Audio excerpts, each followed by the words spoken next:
কখন অনেকগুলো ডেভেলপমেন্ট বাংলাদেশে হচ্ছে। আমি জানি যে পশ্চিমবঙ্গে বহু খবর আছে, পশ্চিমবঙ্গের অনেক ডেভেলপমেন্ট আছে, কিন্তু পশ্চিমবঙ্গ তখনই থাকবে যখন দেশটা থাকবে, সেভেন সিস্টার থাকবে, চিকেন স্নেক থাকবে। বাংলাদেশের কোনো এক ছায়া মানুষের বা ছায়া মানুষদের করাল গ্রাস আমরা উপেক্ষা করতে চাইছি।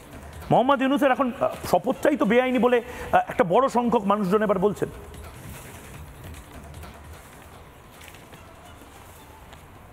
শাহিদুল খোকন ভাই বলুন, হ্যাঁ কি চলছে একটু সিনপসিসটা যদি বলেন, গল্পটা বলেন, মানে বেসিক আপডেটটা কি?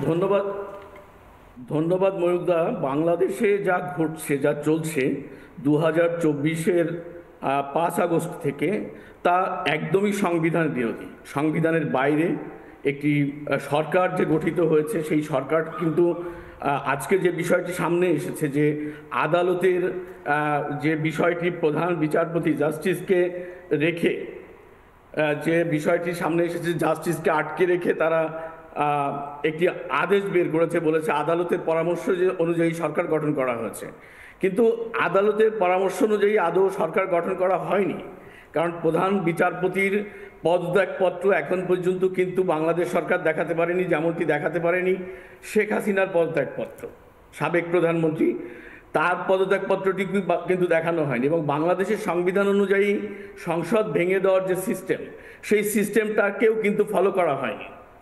শুধু তাই নয়, মানে সাংবিধানিকভাবে প্রধানমন্ত্রী পদত্যাগ করলে যার সরকার প্রধান হওয়ার কথা, প্রধানমন্ত্রী হওয়ার কথা, সেখানেও কিন্তু যাওয়া হয়নি। আর যে টাইপের সরকার বাংলাদেশে গঠিত হয়েছে, এই টাইপের সরকার কিন্তু বাংলাদেশের সংবিধানে নেই। ঠিক। এবং সুতরাং এই যে ডক্টর ইউনূসের সরকার, এই সরকারটি পুরোটাই অবৈধ একটি সরকার, এবং সেই অবৈধ সরকার হয়তো পড়ে যেতে পারে, কিন্তু অবৈধ সরকার পড়ে যাওয়ার পরে কি হবে? What's next? এরপরে কি?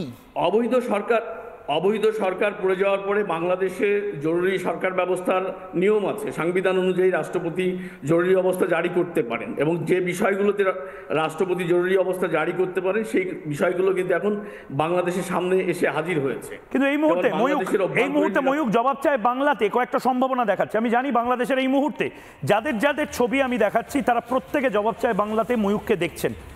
যাদের ছবি, আবারও বলছি, এই মুহূর্তে শুধু ভারতবর্ষ নয়, বাংলাদেশের যাদের মুখ দেখানো হচ্ছে, তাদের ছবি এই মুহূর্তে দেখানো হচ্ছে। ইউনূস গেলে আসবে কে?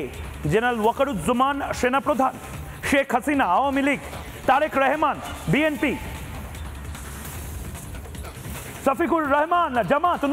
নতুন একটা সম্ভাবনা তৈরি হচ্ছে। মাহফুজ আলম তথ্য উপদেষ্টা, সে নিজে মোহাম্মদ ইউনূসকে লাথি মেরে বের করে হয়তো চলে আসতে পারে। হাসনাত আব্দুল্লাহ, কে আসবে? আমি জানি যে এই মুহূর্তে যাদের মুখ দেখাচ্ছি, যাদের ছবি দেখাচ্ছি, প্রত্যেকে এই মুহূর্তে জবাব চায় বাংলাতে। এই বহু প্রতীক্ষিত গ্রাফিক্সটি দেখছেন এই মুহূর্তে, হয়তো শেখ হাসিনা দেখছেন এই মুহূর্তে, জেনারেল ওয়াকার হয়তো দেখছেন এই মুহূর্তে, তারেক ভাই হয়তো দেখছেন বিদেশ থেকে, প্রত্যেকে এই মুহূর্তে দেখছেন।